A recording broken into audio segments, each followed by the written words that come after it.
तो हमारा अब अगला टॉपिक जो है वह है हीट ट्रांसफ़र। पिछला टॉपिक जो हम लोग ने देखा था that was called as change of state, जिसका एक सब टॉपिक हम लोग ने लेटेंट हीट करके देखा था और उस पे बेस्ड हमने बहुत सारे न्यूमेरिकल्स भी सॉल्व करके देखे। ठीक है, अभी ऑलरेडी हमारे डीपीपी में काफ़ी टाइम जा चुका है तो मैं रिवीजन नहीं लूँगा, मैं डायरेक्टली अब ये टॉपिक स्टार्ट करूँगा। अब हीट ट्रांसफ़र, नाम से ही समझ में आ रहा है कि ये ट्रांसफ़र ऑफ हीट के बारे में बात कर रहा है। हम लोग जानते हैं, बेसिकली सब लोग ये नॉलेज रखते हैं कि जो डिफरेंट टाइप्स ऑफ बॉडीज़ है, जब वो अलग अलग टेम्परेचर पे होते, दो बॉडीज़ ला लो अलग अलग टेम्परेचर पे हैं, जब उनको करीब लाएंगे तो वो क्या करेंगे, हीट को एक्सचेंज करेंगे, है ना। या फिर कभी कभार बॉडी अपने सराउंडिंग के साथ क्या करता है, हीट एक्सचेंज करता है। अगर हॉटर बॉडी है, सराउंडिंग कोल्ड है, तो क्या करेगा, बॉडी हीट को लूज़ करेगा, है ना। अगर मान लो सराउंडिंग हॉट है, बॉडी कोल्ड है, तो क्या करेगा, वो हीट को एब्जॉर्ब करेगा, है ना। कभी कभार सिंगल बॉडी में भी हीट का ट्रांसफ़र होता है।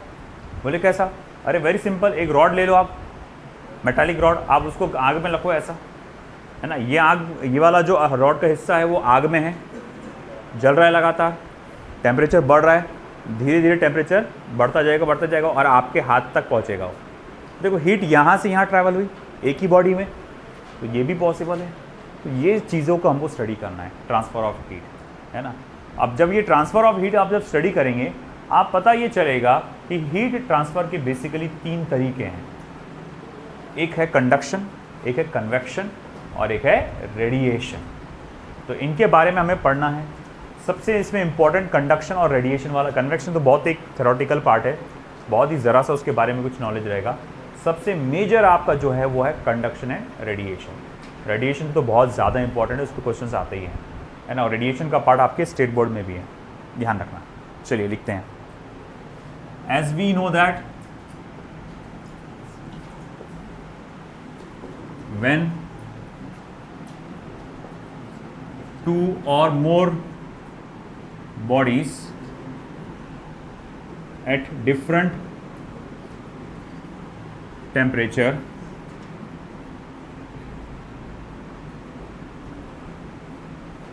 are brought in contact or any body has different temperature with surrounding,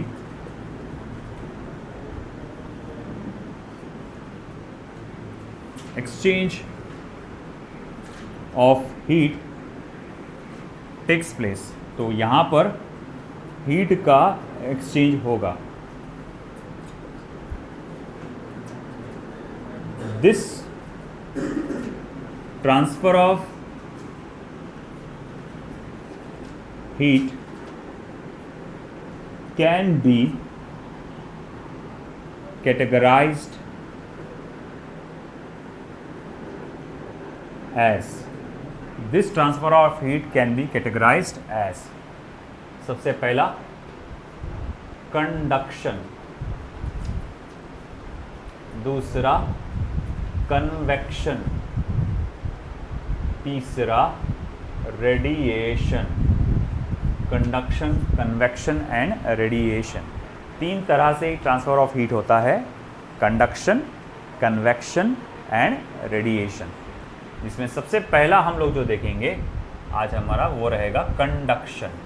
हमारा 2 दिन चलेगा, मतलब आज और ये शायद आई थिंक कल तक तो भी चलेगा ये कंडक्शन का जो पार्ट है। तो कंडक्शन,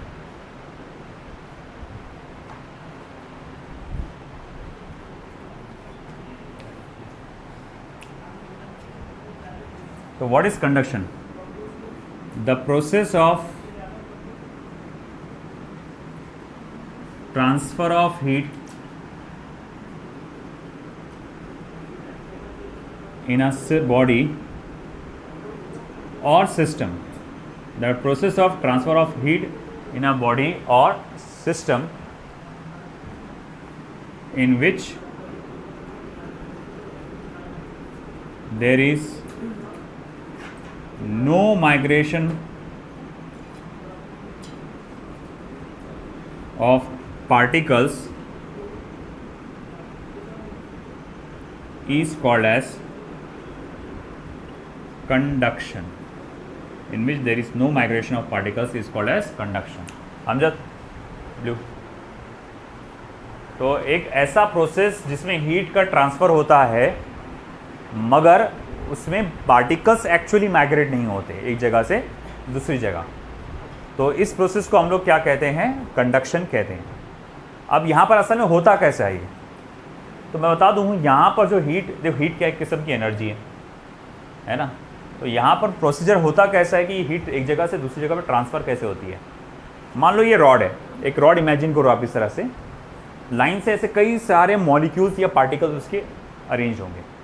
मैं ये वाले हिस्से को गर्म करता हूँ तो यहाँ पर सारे मॉलिक्यूल्स फिक्स एकदम रिजिडली एकदम फिक्स है एक जगह पे अपने, मगर आप हीट देने की वजह से वो थोड़ा सा वाइब्रेशन स्टार्ट करते हैं, है ना। जैसे जैसे टेम्परेचर बढ़ेगा उसका वैसे वैसे वो क्या होगा, वाइब्रेट करने लगेगा। अब इसके वाइब्रेशन का असर, क्योंकि ये जुड़ा हुआ है दूसरे मॉलिक्यूल से, तो इसके वाइब्रेशन की वजह से उसके बाजू वाला मॉलिक्यूल भी वाइब्रेट करने लग जाता है। अब जब ये वाइब्रेट करने लगेगा तो उसके बाजू वाला भी वाइब्रेट करेगा, तो फिर ये भी वाइब्रेट करने लग जाता है। चलो ये वाइब्रेट कर रहा तो उसके बाजू वाला भी करेगा, तो ये भी वाइब्रेट करने लग जाता है। ऐसे ही करते करते करते करते वो प्रोसीजर चलता रहता है और वो वाइब्रेशन शुरू से वहाँ से स्टार्ट होता है, रॉड के इस एंड तक पहुँच जाता है और उसी वाइब्रेशन के अंदर होती है जनरेट एनर्जी, जिसको हम लोग कहते हैं हीट, जो हम लोग हाथ में फील कर पाते हैं, है ना। तो यही कारण है कि कंडक्शन में पार्टिकल एक जगह से दूसरी जगह नहीं गया, वहीं था पार्टिकल बैठा हुआ, सिर्फ उसके ऑसिलेशन की वजह से एनर्जी ट्रांसफर हो गई। आया समझ में आपको? तो this is called as conduction. इधर का पार्ट हो गया, ठीक है।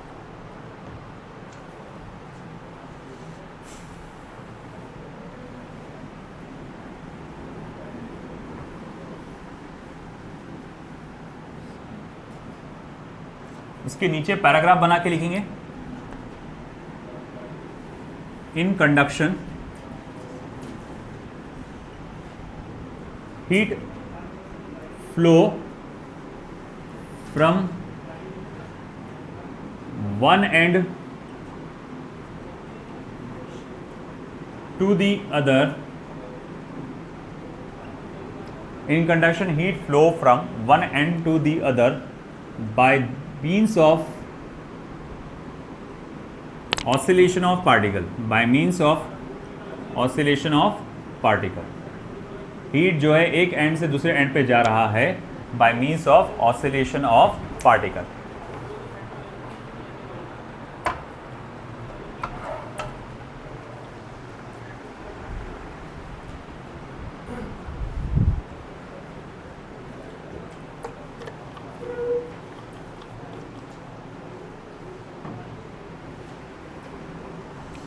चलो इसकी प्रॉपर्टीज, फिर थोड़ा सा हम लोग इसके प्रॉपर्टीज पे ध्यान देंगे।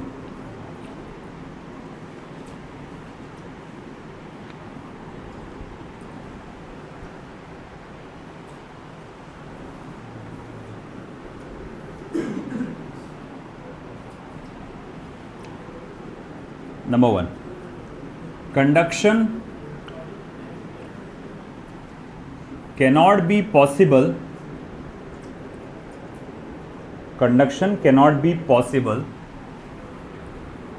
without medium. बिना मीडियम के हीट का कंडक्शन नहीं हो पाएगा, उसको कोई ना कोई मीडियम होना ज़रूरी है। दूसरा, it is a slow process of transfer of heat.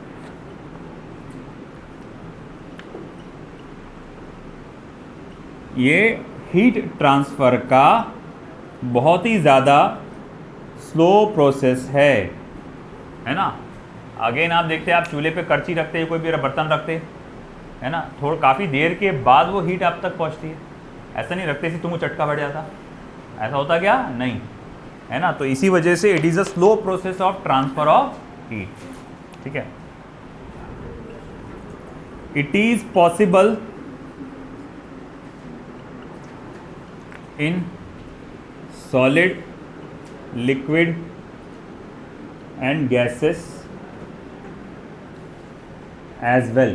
तो ये जो हीट का कंडक्शन है वो सॉलिड में भी हो सकता है, लिक्विड में भी हो सकता है और गैसेस में भी हो सकता है।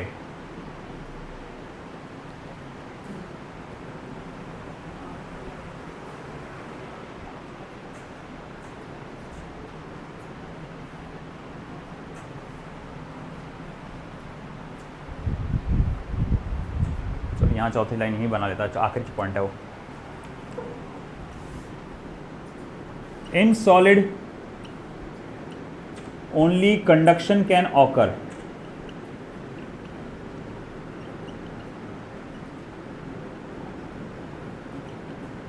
मतलब एक सॉलिड से दूसरे सॉलिड तक के जो हीट का ट्रांसफर होगा वो सिर्फ कंडक्शन प्रोसीजर से होगा। अब ये थोड़ा सा लग रहा होगा अरे ये क्या है, दो अलग कॉन्ट्राडिक्टरी देख रहा, ऐसा नहीं है। कहना ये चाह रहा कि सॉलिड के अंदर कंडक्शन हो सकता है, लिक्विड के अंदर भी कंडक्शन हो सकता है और आपके गैसेस के अंदर भी कंडक्शन हो सकता है। मगर मैं अगर ख़ास तौर से सिर्फ सॉलिड की बात करूं तो सॉलिड जो है वो जो हीट ट्रांसफ़र करेगा वो सिर्फ कंडक्शन प्रोसीजर से ही ट्रांसफ़र कर सकता है। हम लोग ने और दो प्रोसीजर देखे थे हीट ट्रांसफ़र के, कन्वेक्शन और रेडिएशन।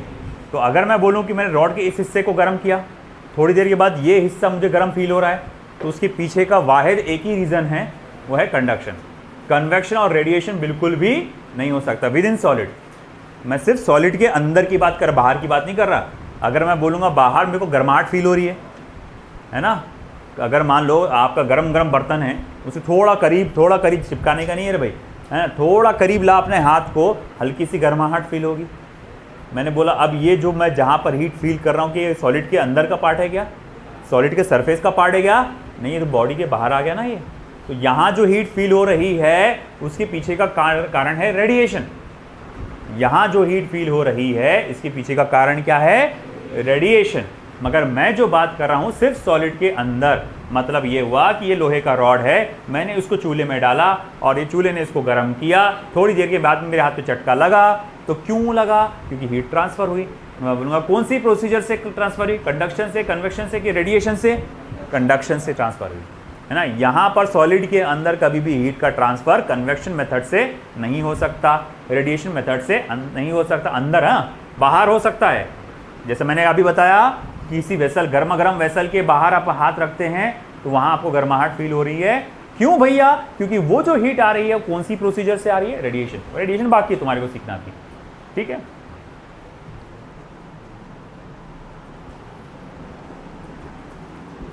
ठीक है, अगला topic, stages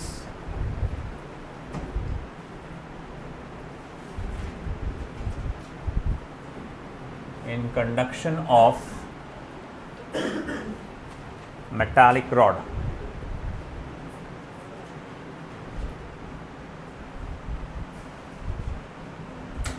Stages in conduction of metallic rod. जब कोई मेटालिक रॉड कंडक्ट करता है हीट तो कुछ स्टेजेस जो आते हैं उसको हमको स्टडी करना है। Stages in conduction of metallic rod. सबसे पहला स्टेज वेरिएबल स्टेज या वेरिएबल स्टेट कहा जाए तो भी चलेगा। तो वेरिएबल स्टेट, अब वेरिएबल स्टेट क्या होता है, तो देखो बेटा, इमेजिन करो कि मेरे पास ये लोहे का रॉड है। हाँ जी, इमेजिन कर लिया हमने, है ना। क्या हो गया, क्या क्वेश्चन, ऑल गुड। तो ये लोहे का रॉड है मेरे पास। मैंने क्या किया, यहाँ पे यहाँ पे यहाँ पे यहाँ पे यहाँ पे यहाँ पे यहाँ पे सारे जगह पे मैंने थर्मामीटर्स लगा के रखे हैं। इमेजिन करो ये जो लाइनें मैंने बनाया है ये सब क्या है बेटा, थर्मामीटर्स है। अच्छा ठीक है, मैंने क्या किया कि देखा शुरू में सबका टेम्परेचर कितना है। मैं बोलूँगा इस रॉड के हर एक हिस्से का टेम्परेचर शुरू में, मान लो यहाँ पर यहाँ लिखता हूँ 20 डिग्री सेल्सियस, 20 20 20 20 20 20, है ना। ये इस तरह से टेम्परेचर है। अब मैंने क्या किया, इस रॉड के नीचे लगा दिया चूल्हा, है ना, आग लगा दिया उसके नीचे, और उसको मैं क्या कर रहा हूँ, गर्म कर रहा हूँ। अब जाहिर बात है इसका टेम्परेचर तेज़ी से बढ़ेगा, मान लो इसका टेम्परेचर थोड़ी देर के लिए मान लो ये पहुंच चुका है 100 तक, इसके बाजू वाले का थोड़ा सा 80 तक, 60, 40, 30 और ये मान लो 25 और ये हो गया 22, है ना, क्योंकि एकदम से गर्म हो जाएंगे ये। जैसे जैसे तुम रॉड से दूर जाएंगे टेम्परेचर तुमको कम कम मिलेगा, तो इस तरह से है। अब लगातार हीट चालू है, लगातार हीट चल रहा है, लगातार चल रहा है, जल रहा है। मैं थोड़ी देर ये बाद देखता हूँ अब टेम्परेचर कितना है। मैं देखता हूँ अब हो गया 110, यहाँ कितना हो गया 90, 70, 50, 40, 35, 32, सभी का टेम्परेचर बदल गया ना, है ना। अब मैं यहाँ फिर से और हीट दे रहा हूँ, ये हो गया 120, ये कितना हो गया 100, 80, 60, 50 और 20 ऐड करके आ जाएगा 45 और ये 42, 42। और थोड़ी देर के बाद और टेम्परेचर बढ़ गया। आप क्या देख रहे हैं कि यहाँ लगातार टेम्परेचर बढ़ते जा रहा है। तो यहाँ पर जो एक एक हिस्सा है, जैसे ये हिस्सा है, ये हिस्सा है, ये हिस्सा है, ये हिस्सा है रॉड का, ये क्या कर क्या रहे हैं यहाँ पे, हीट कैसे क्या कर रहे हैं, हीट एब्जॉर्ब करके। 3 काम हो रहे हैं यहाँ पे हीट एब्जॉर्ब करके। पहले तो वो हीट एब्जॉर्ब करके खुद का टेम्परेचर बढ़ा रहे हैं, है ना, खुद का टेम्परेचर बढ़ा रहे हैं। दूसरा वो क्या करे, बाजू वाले को ट्रांसफ़र करे, बाजू वाले टुकड़े जा तू भी रख ले, है ना। तीसरा वो रेडिएट भी कर रहे हैं, बाहर भी हीट निकलती है। अगर मैं देखूंगा ना ये बॉडी में से बाहर में मुझे हीट ऐसी निकलती हुई नजर आएगी। तो जो आप हीट दे रहे हैं उसका 3 तरह से इस्तेमाल हो रहा है ना। आप क्या देख रहे हैं उसमें कि बॉडी क्या कर रही है, वो हीट को एब्जॉर्ब कर रही है, एब्जॉर्ब करके क्या कर रही है, खुद का टेम्परेचर बढ़ा रही है ना।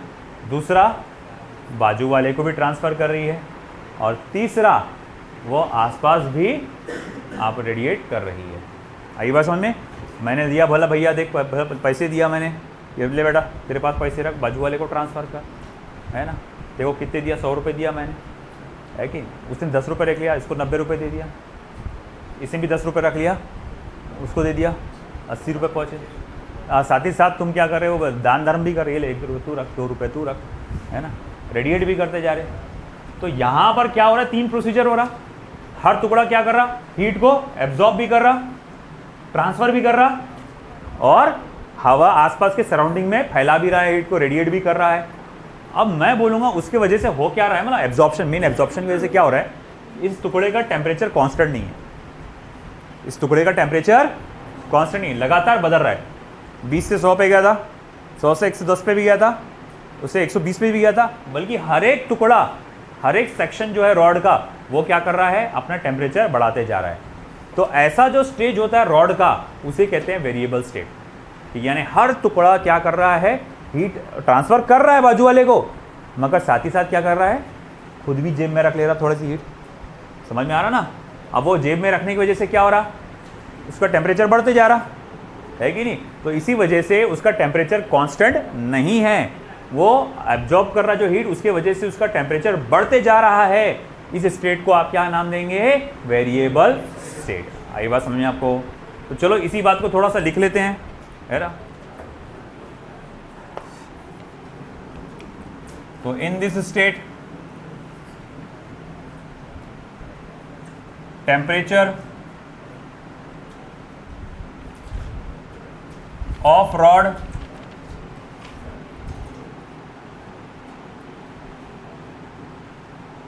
every part of rod, temperature of every part of rod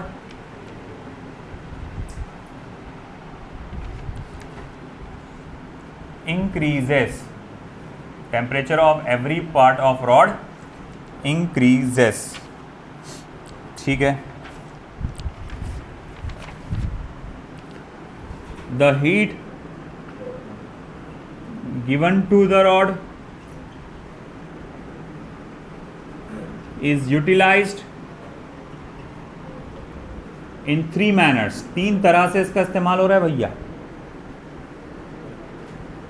अच्छा कैसा, some part of heat is absorbed by every section of by every section of rod.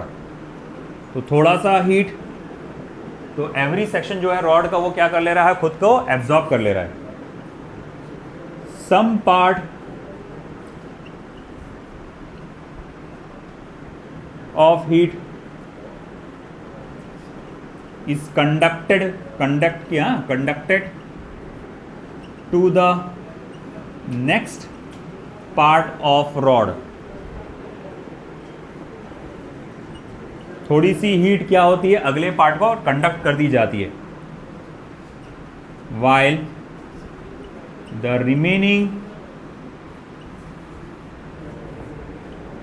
Part of heat, जबकि जो बचा कुचा पार्ट है हीट का, इज रेडिएटेड।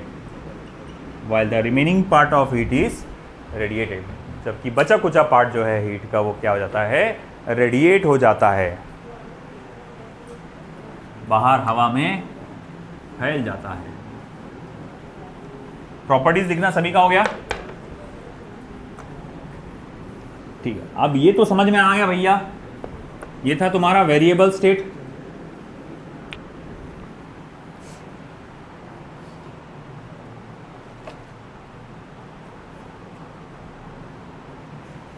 सेकेंड अब जो आएगा वो आएगा स्टेडी स्टेट।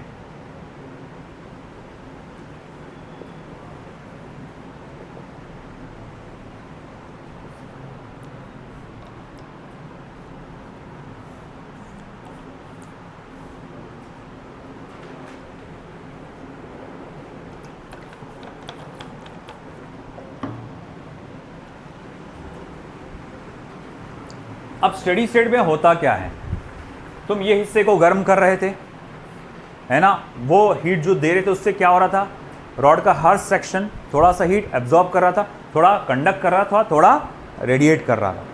वो जो खुद एब्जॉर्ब कर रहा था उसकी वजह से क्या हो रहा था, टेम्परेचर है ना इंक्रीज हो रहा था। अब वो टेम्परेचर वो हीट को एब्जॉर्ब नहीं करेगा। अब होगा क्या, मालूम कि आप जो भी हीट देंगे ना, थोड़ी देर के बाद मैं देखता हूँ रॉड इतना गर्म हो जाता है कि आप जो आप हीट दे रहे हैं वो बोलता है बस इनफ, अब मुझे नहीं चाहिए, अब बाजू वाले को दो। तो तुम जो भी उसको हीट देंगे, है ना, तुम जो भी उसको हीट देंगे तो वो क्या करेगा, खुद नहीं रखेगा, वो बाजू वाले को ट्रांसफ़र कर देगा, थोड़ा सा, बहुत ही थोड़ा सा सराउंडिंग में दे देगा in the form of radiation. तो अब आप क्या देखें, जब वो खुद एब्जॉर्ब नहीं कर रहा, तो खुद अगर वो हीट एब्जॉर्ब नहीं कर रहा तो उसका टेम्परेचर बढ़ेगा क्या, नहीं, अब टेम्परेचर क्या हो जाएगा, कांस्टेंट हो जाएगा। अब बाजू वाले को उसने हीट दिया, बाजू वाले ने क्या बोला, अरे भाई मेरा भी इनफ हो गया, अब इससे ज़्यादा मैं भी नहीं रख सकता, है ना, वो मैं बाजू वाले को दे देता। तो वो भी बोल रहा है कि मैं नहीं रखता, तो उसका भी टेम्परेचर क्या हो गया, कांस्टेंट। फिर वो तीसरे वाले के पास गया, तीसरे वाले को बोला अरे भाई मैं भी नहीं रख सकता, मेरे पास भी इनफ हो गया, वो हीट बाजू वाले को दे देगा। तो इसी तरह से आप क्या देख रहे, रॉड का हर छोटा छोटा टुकड़ा अपने बाजू वाले हीट पार्ट को क्या कर रहा है, हीट को कंडक्ट कर दे रहा है। वो बोलता नहीं बस हो गया, अब इससे ज़्यादा नहीं चाहिए आप, है ना। अब होगा क्या इससे कि जो टेम्परेचर है हर एक सेक्शन के रॉड का अब कांस्टेंट हो जाएगा, कि वो तो ट्रांसफ़र करते जा रहे हैं ना हीट को, रुक ही नहीं रही, हो तो ट्रांसफ़र कर दे रहे, आखिरी वाला हीट दे देगा सराउंडिंग में, वो नहीं चाहिए बोले ले जा, हवा ले जा बोले हीट को। तो इस तरह से हम लोग ने क्या देखा कि every section of the rod is just transferring the heat, it is not absorbing that heat. As it is not absorbing the heat, it will not increase its temperature, है ना। तो इसी यही पार्ट को हम लोग कहते हैं स्टेडी स्टेट, कि भैया अब वो रॉड आपका स्टेडी स्टेट में पहुंच चुका है। तो हम लोग कहेंगे after some time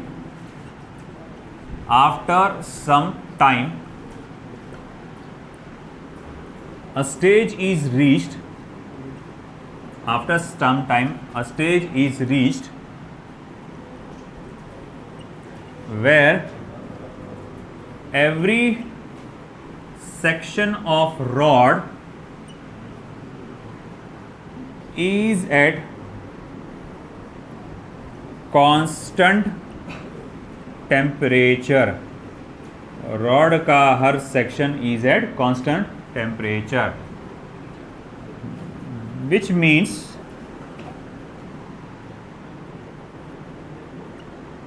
the heat given to one part of rod gets conducted to another part of rod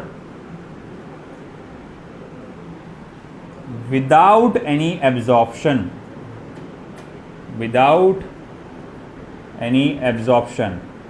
बिना कोई एब्जॉर्प्शन के, and a small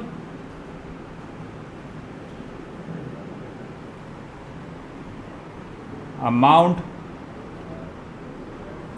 of heat is lost in surrounding, और थोड़ा सा हीट जो है सराउंडिंग में भी लूज होता है।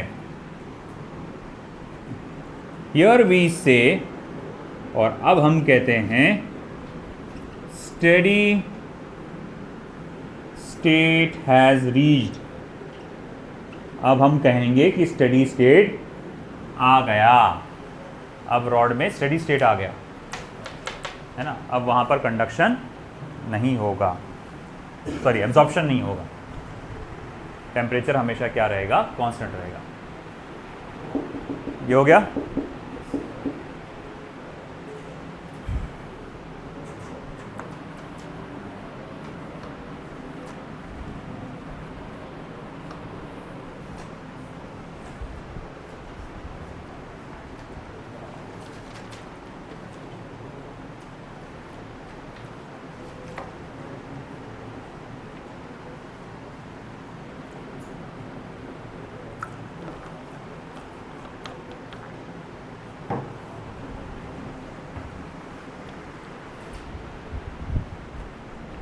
तीसरा, आइसोथर्मल सरफेस।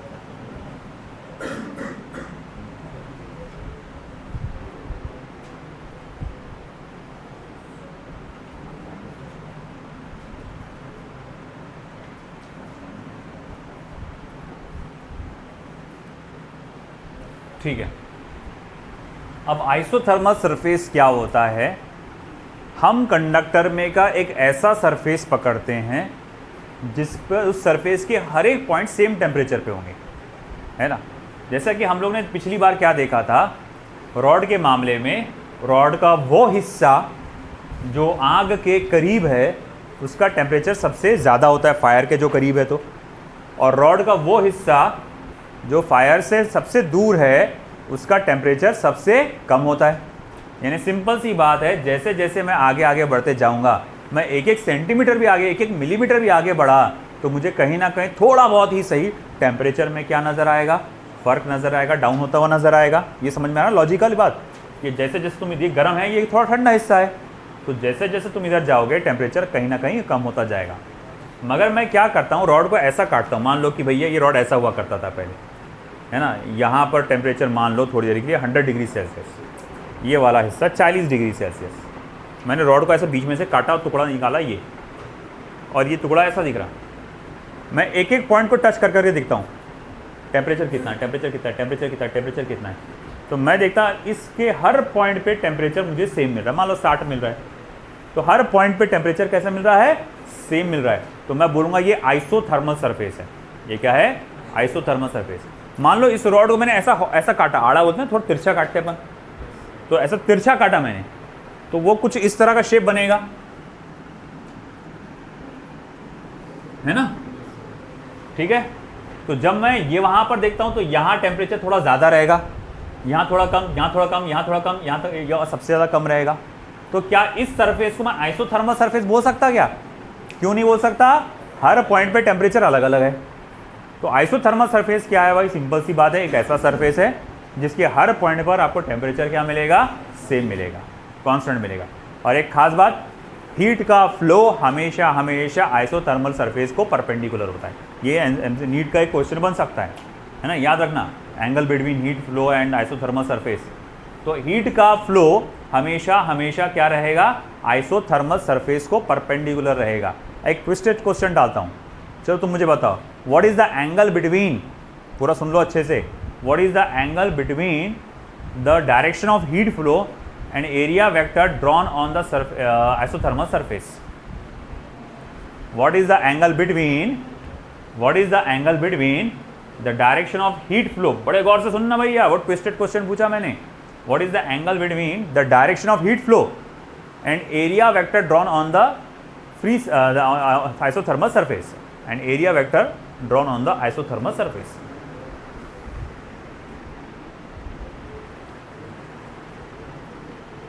बोलो क्या हो सकता है, area vector drawn on the isothermal surface.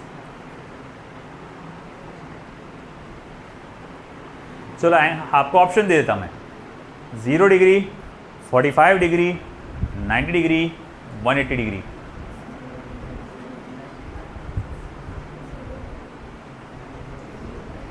Zero degree, 45 degree, 90 degree, 180 degree.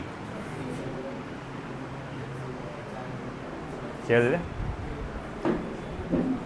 0, 45, 90, 180, 0 और 90। ठीक है, ऑनेस्ट आंसर मुझे अच्छे लगते हैं। 0, the correct answer is either 0 degree और 180 डिग्री। 0 हो सकता है या 180 हो सकता है। मैंने क्या बोला, the angle between the direction of heat flow and the area vector drawn on the isothermal surface. अब देख भाई, मान ले ये पेन है ऐसा, ये कंडक्टर है, मैंने बीच में से काटा, ये जो तुमको नजर आ रहा है ये क्या है, ये चपटा हिस्सा जो नजर आ रहा है ये आइसोथर्मल सरफेस है? अब ऐसा मान लो हीट का फ्लो ऐसा जा रहा, हीट का फ्लो ऐसा जा रहा, तो अब एरिया वेक्टर इस सरफेस का क्या रहेगा, एरिया वेक्टर हमेशा सरफेस को परपेंडिकुलर होता है।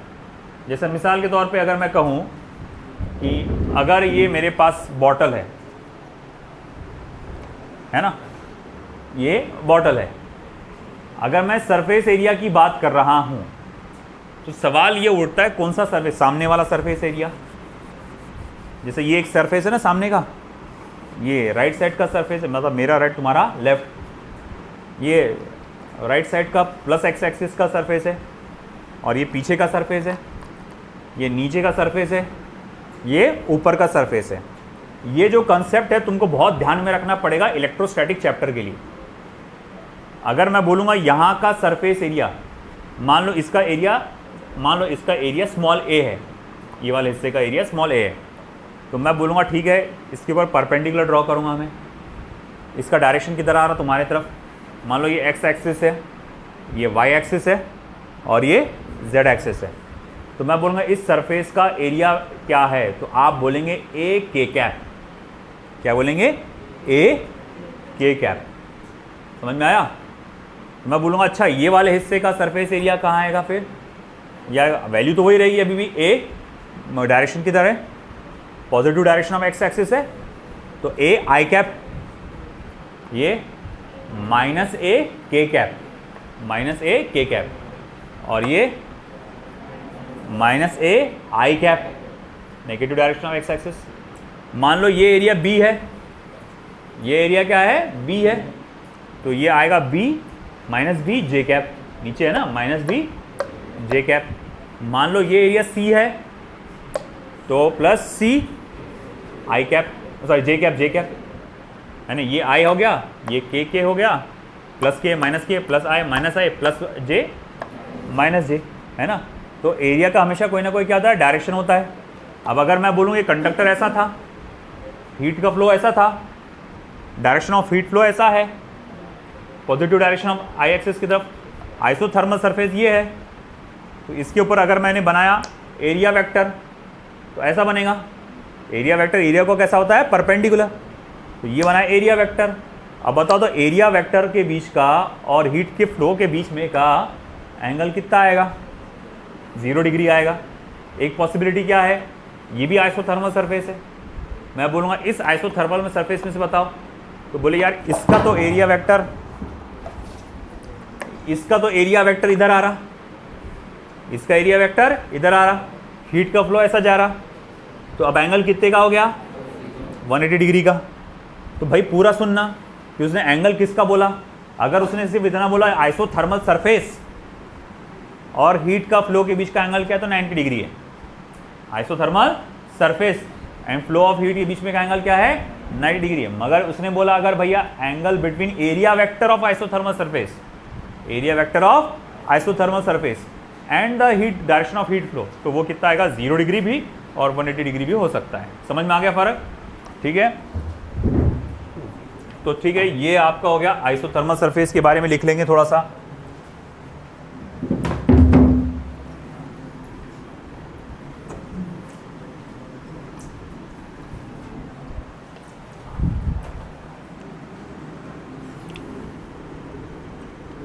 Any point on a conductor, any point नहीं, any surface on a conductor on which all the points are at same temperature, जहाँ पर सारे के सारे पॉइंट जो है वो सेम टेम्परेचर पे है, is called as isothermal surface. उसे हम लोग क्या कहते हैं? आइसोथर्मल सरफेस कहते हैं। फिर आगे लिखो, the direction of heat flow is always perpendicular to surface, it's just isothermal surface, isothermal surface. The direction of heat flow is always perpendicular to the isothermal surface.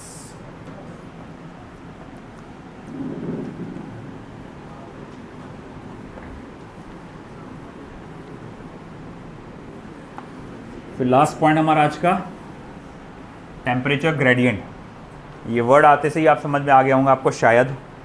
एक टर्मिनोलॉजी है जो हम study करने जा रहे हैं, टेम्परेचर ग्रेडियंट।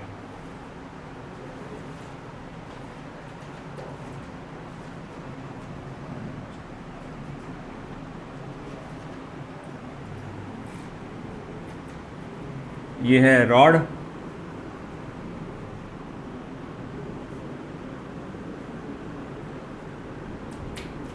ठीक है। ये वाला हिस्सा टेम्परेचर θ1 पर है, ये वाला हिस्सा टेम्परेचर θ2 पर है, और ये बहुत छोटे से मैंने दो हिस्से पकड़ा है, ये dx डिस्टेंस के। यहाँ पर टेम्परेचर थीटा, तो यहाँ पर temperature theta minus D theta.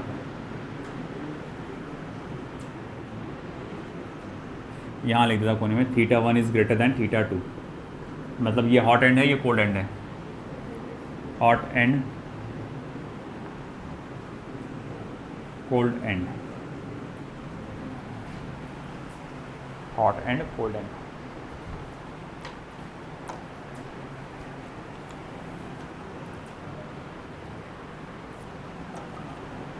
ये ग्रेडियंट वर्ड तुम्हारे सामने दूसरी बार आया है ना। इससे पहले फ्लूइड मैकेनिक्स में वेलोसिटी ग्रेडियंट आपने देखे थे, अब टेम्परेचर ग्रेडियंट। मैंने इससे पहले ही वर्ड बताया था ग्रेडियंट का मीनिंग, कि विद डिस्टेंस कुछ चीज़ों में जो चेंज आ रहा है। अब जैसे जैसे मैं रॉड में आगे बढ़ रहा हूँ, जैसे जैसे मैं रॉड में आगे बढ़ रहा हूँ, तो टेम्परेचर का कितना फ़र्क आ रहा है उसको हम लोग कहेंगे टेम्परेचर ग्रेडियंट। तो मैं बोलूँगा यहाँ पर डेफिनेशंस का, the rate of change of temperature, the rate of change of temperature with distance, rate of change of temperature with distance is called as temperature gradient, is called as temperature gradient. Rate of change of temperature with distance is called as आपका temperature gradient. आप इसको ऐसा लिख सकते हैं temperature gradient को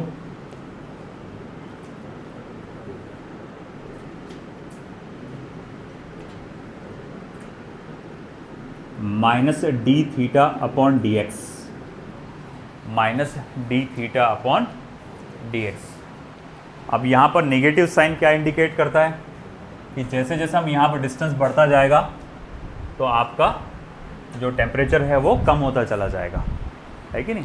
अगर यहाँ पर मान लो 10 डिग्री सेल्सियस है और यहाँ 8 है तो चेंज इन टेम्परेचर कितने का हुआ, -2 का, 2 से कम हो गया ना वो, है कि नहीं। तो मैं यहाँ लिखूँगा negative sign indicates that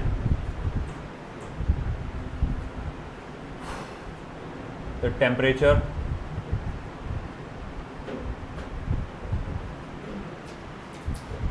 falls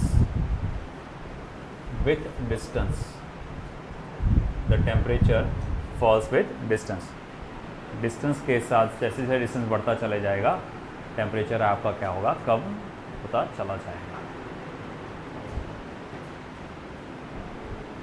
for a uniform flow, मतलब अगर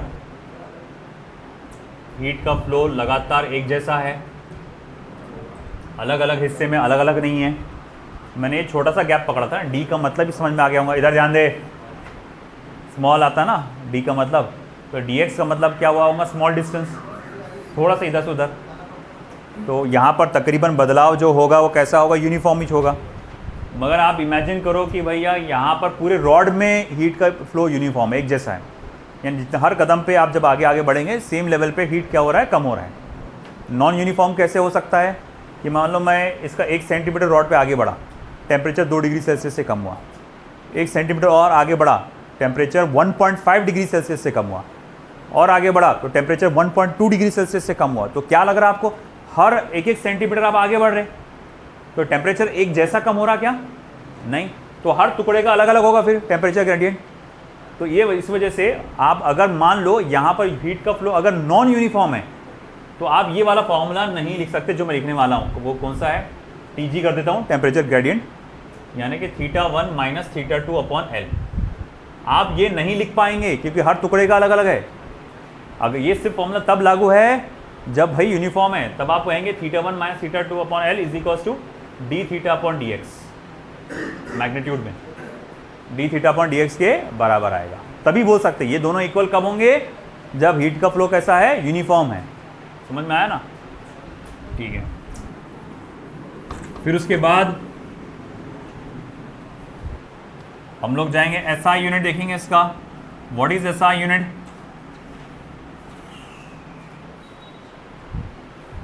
केल्विन पर मीटर और डिग्री सेल्सियस पर मीटर।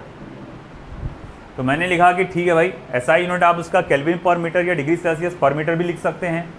हो एक मिनट बस, तो केल्विन पर मीटर, डिग्री सेल्सियस पर मीटर बोले यार ये ऐसा कैसा, एक तो केल्विन या सेल्सियस, बेटा मैंने क्या बताया, ये चेंज इन टेम्परेचर है, ये थीटा चेंज इन टेम्परेचर है ना, और चेंज इन टेम्परेचर में दोनों की वैल्यू कैसे आती है, सेम आती, केल्विन स्केल और सेल्सियस स्केल में। डायमेंशन, m का L-1, टेम्परेचर का K1, L-1 K1, या जिसको आप सिर्फ ऐसा भी लिख सकते हैं L-1 K, ठीक है, ये हो गया। अब कल हम लोग देखेंगे लॉज ऑफ थर्मल कंडक्टिविटी।